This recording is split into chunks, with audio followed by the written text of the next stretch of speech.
You are doing well. Want to dive into our professional development today with goal-based learning, and this is something that is not unfamiliar to you. In fact, it's fairly familiar. Over the last 2 years, we have rolled out something called goal-based learning. And maybe not with those same terms, but we have referenced student-based goals and putting those in our lesson plans, and then also posting those up in the classroom. And those are statements that the student would identify as being the goal for, or the objective for the class period, in which pretty much everything that is going to be taught is based around. Those are statements like "I will be able to," or "students will be able to," ... by the end of the class period. So if I'm teaching a lesson on John 3:16 or John 3 more broadly, I would maybe make the goal for the students not "I will be able to read and understand John 3:16 or John chapter 3, but in fact I would make it I will be able to explain the incredible love of God that is displayed in the popular verse John 3:16. Now all of a sudden what I've done is taken just this broad stroke of, hey, we're going to go through John 3 or John 3:16, and now I've really honed in my end goal for the student. Now I would challenge that all of you actually are already doing these goal-based learnings in your mind. Good teachers, good staff already think in what is the end goal that I have for the student in each of my class periods. But we're just going to really spell that out and implement that as a school here, so that our students really just see the vision, see the desire, and see the focus. And everything is very focused because we know that when we're very clear with our expectations and our outcomes that we desire, our students will always achieve those. Our students are always looking to be pushed, and they too pursue excellence. So let's hold them to those standards. But in order for them to know the standard of excellence that they are going to be held to, we need to clearly state what those are. So goal-based learning is what we're going to focus on for staff development today. So here we go. The goal for you, the quote-unquote student, is this: I will be able to explain the purpose and importance of goal-based learning, and I should even tack onto that how to implement it. So I'll be able to explain the purpose and importance of goal-based learning and how to implement it into my classroom. So that is the goal for our time here this morning. All right, the what. The what is goal-based learning. GBL is what you'll see that pop up as the term instead of me typing out goal-based learning every time. So that is what it is, or the what. The why, and then we'll get into what exactly is goal-based learning. The why behind goal-based learning is this. We've been reading through the energy bus, and one of the quotes and one of the key things that we see there is desire, vision, and focus move your bus in the right direction. Now we know that, yes, the energy bus can refer to our life, but it also more importantly refers to our classroom. And so helping our students understand that, yeah, we're not just excited for the content, but we want them to be excited about the content. And not just excited about the content, but we want them to learn the content. And in order for them to learn that content, we have to really give them focus. Yes, we have to paint them the big picture prior to the unit. Hey, this unit, we're going to be going over this, and this, and here are the goals that I have for you to learn. But then each day, focusing in on a facet, a component of that overall unit, and helping kids understand the whole, but also then the part. Think of it like a big pie, right? We see that big old pie, and we know what's in that pie, potentially, if it's an apple pie, but then we have to focus in. We can't eat the whole thing all at once. We have to focus in and eat one slice at a time, and that's each day, each class period of the day. So goal-based learning moves the student out of this passive learning environment and into an active learning environment where they are holding themselves accountable for the daily goals. If we tell a student what the goals are, the goal for the day is, and we refer back to it, and we refer back to it, and we refer back to it, and we know it takes about 3 to 5 times of referring back to the goal and implementing and uncovering what that goal means for the student on regularly, about 3 to 5 times per class period. We know that then they will learn it. But goal-based learning is a little bit different than kind of what I just call the traditional model of teaching and educating. If you take a look up in the left-hand corner of your screen, you'll notice kind of the traditional concept of education in the classroom, which is the teacher, the teacher, the teacher. Now, we as teachers are not here for ourselves. We are actually here for the students. We all know that. We have a good team here, and we know that we are here for the student. So let's flip the model from saying, okay, the teacher is going to teach, and then the number one up there in the top left, teachers are going to assign schoolwork, and then 2 teachers are going to monitor the progress, and then 3 teachers are going to grade the work. And let's flip that into goal-based learning for the student, okay? So what does that look like? If we move into the bottom right, now all of a sudden it's very student-oriented. And what I'm wanting to is merge these 2 concepts, and these 2 images here are not the perfect representation of really what we're getting at, but it's getting there. It would help us hopefully visualize some of that for us visual learners. And it's this, right? Teachers are still going to teach, yes, but teachers are going to set the student goals, set the goals before the students, and then number one, instead of it saying students set the goals, it's teachers setting the goals, but then the students are going to interact with those goals. What does that look like? You've written the goal already up on the board for your class period. Now have the student write it into their planner. Boom. Now I've got the student interacting with it once. Then number 2, as the teacher teaches, the teacher is going to be referring back to that goal, reflecting, pointing, having the students say, okay, we've just learned this. How does that tie back into our goal for today? And then as the students are doing that, they're starting to interact with the goal. It's not just the lecture model that many classrooms are based around and set up around. It's actually making the student go back constantly to the goal that this teacher has set for the class period. And then the students are going to be interacting with homework and with pair share group activities based upon that goal.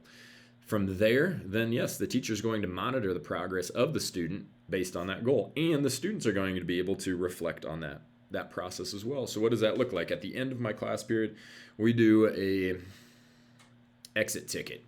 And that exit ticket is simple now with the student-based goal and student-based learning. Is that goal at the end of the class period, I'm going to have my students reflect on it on a simple note card, write 1 through 5. 1, I don't understand anything in relationship to the goal that the teacher taught today, or 5, I understand and I could teach that concept, that the goal that's put up on the board, I can explain that. I could teach that tomorrow if the teacher asked me to. And then the why. Why did I rank myself as a 3? Because, if the concept was John 3, I only understood that God so loved the world by creating the world. I didn't understand how God so loved the world by sending Jesus Christ. Okay, didn't understand the full concept that the teacher was getting at today. I'm going to rank myself at a 3. And then the why is this student is then going to reflect. And that's what we want our kids to do, is monitor their own progress on the goals and then reflect on it as well. Then students are going to be evaluated. This is quizzes. This is tests. We're going to get into this a little bit more towards the end of this session, but then also into future sessions is how do we actually just continue to put these goals in front of students so they know exactly what they're going to be evaluated on, what they're going to be tested on, what they're going to be quizzed on, and those are truly the goals that we're going to set before them. And then students are going to reflect on their learning. So we'll get to those, but understand the concept moves from, I should say, just the teacher doing all the work to the student putting that onus and that ownership of learning onto the student. How do we do that? All right, here's the how to implement. All right, I am confident you are already doing this, and so it shouldn't be a huge mental leap into goal-based learning. All we're going to do as teachers, we already do this as teachers when we think about what do I need to teach for the day. Yeah, we might think, okay, I got to check this box, this box, this box, and this box, but really what we're doing by thinking through the boxes that we need to check as a teacher in our 45, 50-minute class is saying this is what I want my students to do at the end of the class period or at the end of the unit. Those are the goals. Those are the student-based goals that we need to communicate with our students and not just keep up in our own mind. So with that being said, you're already doing this. I'm confident you're already doing this. So what we just simply need to do is we need to reframe our lesson objectives with I will be able to statements for the student, not for you, the teacher, but for the student, so that the students can then latch onto and apply themselves to that goal, to that objective. I'm going to use goal and objective interchangeably, but it's getting at the same point. point, is getting the students the objectives and or the goals for the unit each day. And why are we doing that? Well, the next step would be so that you, as the teacher, can constantly point back to that goal 3 to 5 times throughout your lesson and class period. Why 3 to 5 times? Yep, we've said it before. You've said it before. Is that it takes students 3 to 5 times of interacting with knowledge in order to learn it. Yes, that looks like reading the textbook, then hearing it in the lesson and in the class period, then studying it on their own, then reviewing for the test, and then studying for the test on the home front, and then taking the test. That's 6 times they've interacted with it. But what if we had goal-based learning? And this is my challenge. I want us to have goal-based learning so that then in the class period, I am pointing back to that goal for John 3. I want my kids to know God's profound love for me through John 3 and John 3:16, right? And so I'm constantly pointing back to that goal up on the board 3 to 5 times, and I'm reorienting my students because we know our students might space off, they might get distracted. And so it's a perfect opportunity when we write that goal up on the board for the students for them to see, interact, and constantly reframe their thinking each and every moment of our class period back to the goal and what we're teaching. Now, what does this look like for your particular class? I've kind of given an example for Bible class, but let's go with math, okay? Typically, in the teacher-based model of education, this is how we as teachers are going to think. We're saying, okay, today I need to go through fractions with my students. Okay, in the back of your mind, you're already thinking, I need to teach them numerators, I need to teach them denominators, I need to teach them how fractions can be made into decimals. But we're not communicating that per se. Goal-based learning is going to put this goal up on the board and in the lesson plans in RenWeb.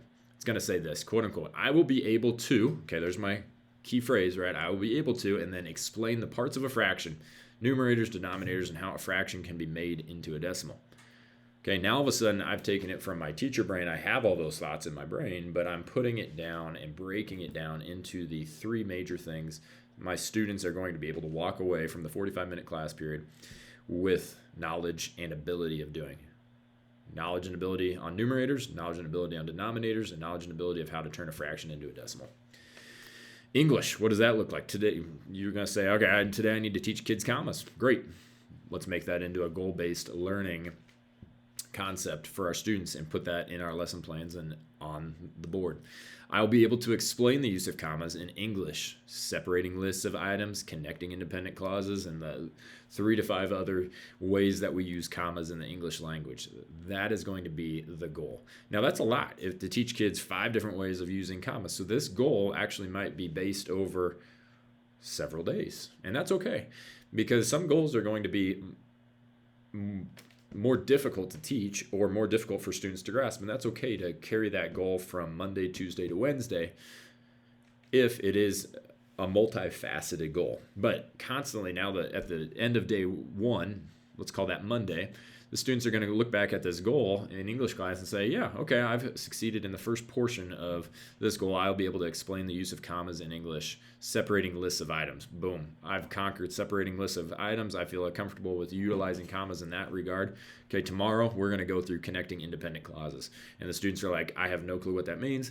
That's okay because tomorrow we're going to attack that and we're going to meet that objective and that goal as a class, and the students are like, okay, that gives me a purpose to come back tomorrow. That gives me intrigue because I know I've already been successful in implementing and understanding one portion of the goal. Music. I need to teach kids how to sing. Well, what does that look like? Well, you know that you've got to start small and build upon it. So first things at the first part of the year, I'll be able to sing the basic warm-ups required of me. Okay?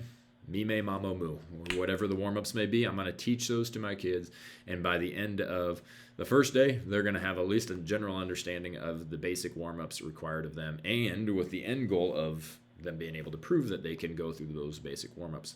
History. Teacher might say, I need to get through 5 to 20 slides of the Roaring Twenties. Okay, great.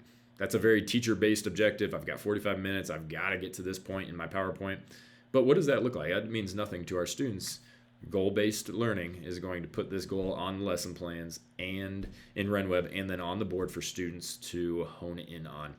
It's going to be this: I will be able to generally explain the key characteristics of the 1920s and why it was called the Roaring Twenties.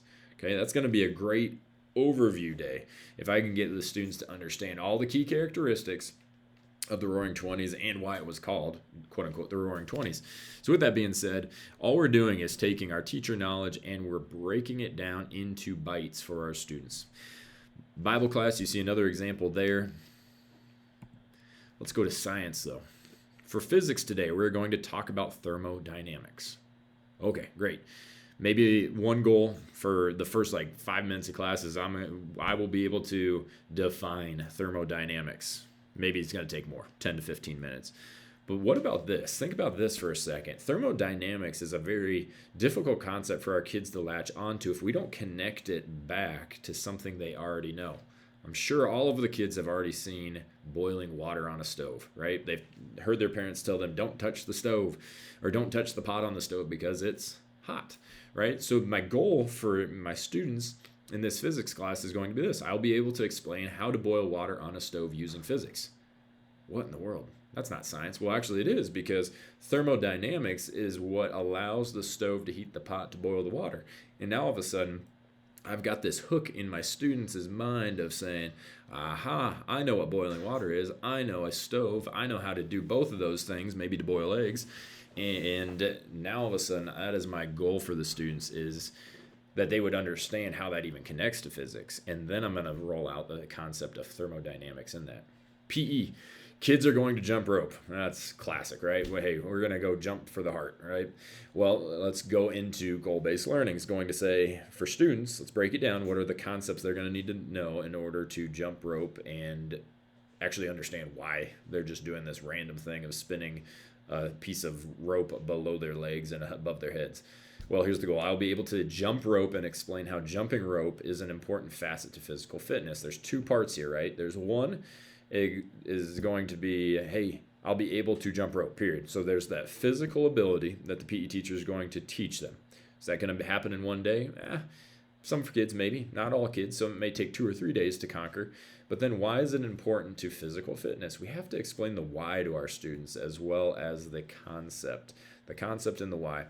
And so this goal-based learning now gives the students 2 goals in one day that they're going to try to meet, or over the span of several days going to try to meet, which is knowing how to jump rope and doing it themselves.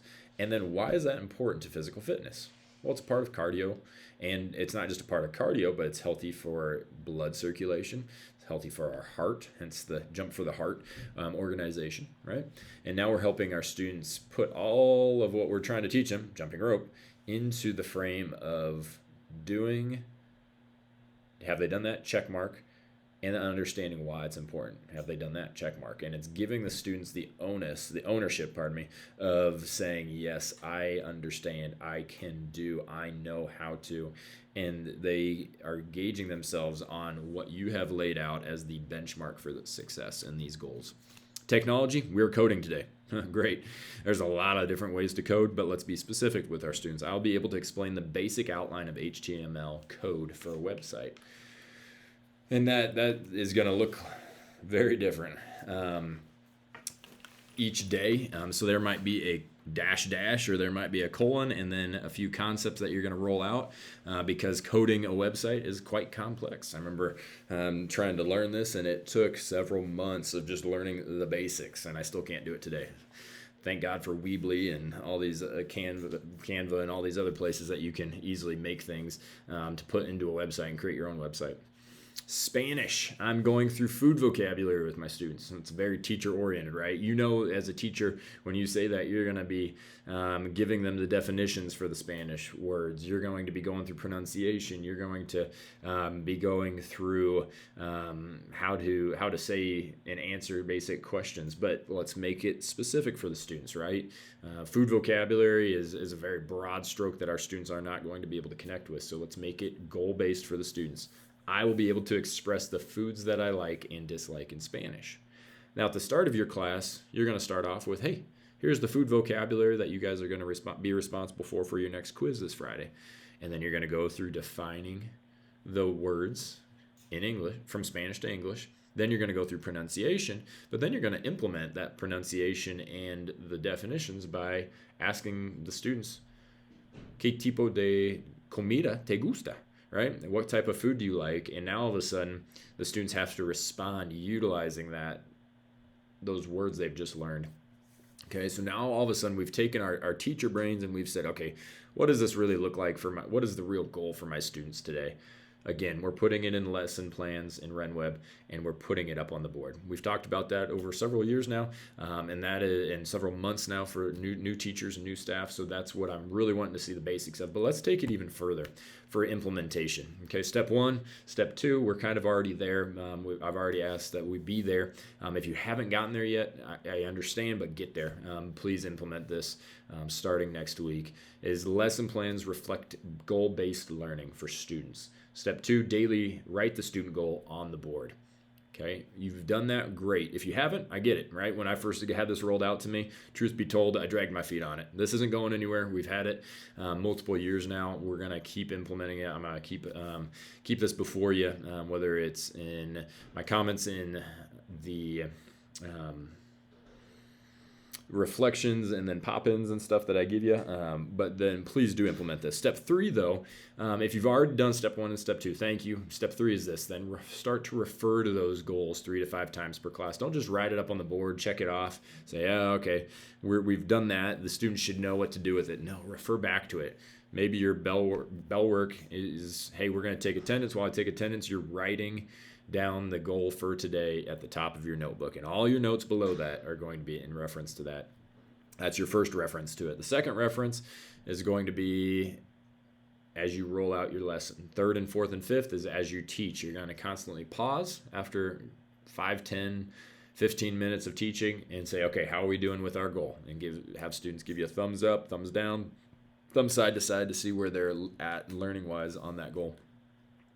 And then by the end of the day, the exit ticket could be, hey, how are you doing? Self-reflect. Remember, we're putting the ownership of learning these goals back on the student. We're wanting to take it from us doing all the work, us teaching them, to them owning the learning process. But in order for them to own the learning process, we have to put before them the goal, the clearly stated goal for the student by the end of the class period. Step 4 then is going to incorporate the goals you are testing students on at the top of quizzes and tests. Wait a second, why would I just give a test without the goals? Or why would I have goals in my daily work but never put them on my test? Great question. If these are truly the goals that you want your students to learn throughout the unit, you're going to put them down there and you're going to say, hey, we're going to constantly go back to this. You're going to see it on the daily work. You're going to see this in daily lessons. You're going to see this on quizzes. You're going to see this on tests. And then step 5 would be goal pages at the start of each unit. What does step 4 and step 5 look like? Glad you asked. Here's a goal page. Goal-based units are simple, right? All you're doing is thinking prior to your unit, hey, these are all the key concepts in these 30 pages of my textbook that I'm going to boil down into the students knowing.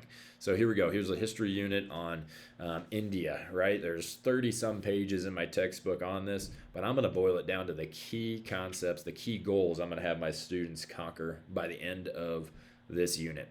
1, I'll be able to explain India and the Indian subcontinent, so that kind of the physical and political maps of those two, or the India and then the Indian subcontinent. And then I will be able to explain the impact of Brahmanism on India. How did it lead to Hinduism? How did Hinduism lead to Buddhism and Jainism? Now all of a sudden, I'm starting to dive into religion and the impacts of it and the flow. And then finally, I'll be able to explain what the key beliefs of Hinduism and Buddhism are and how they compare and contrast to Christianity.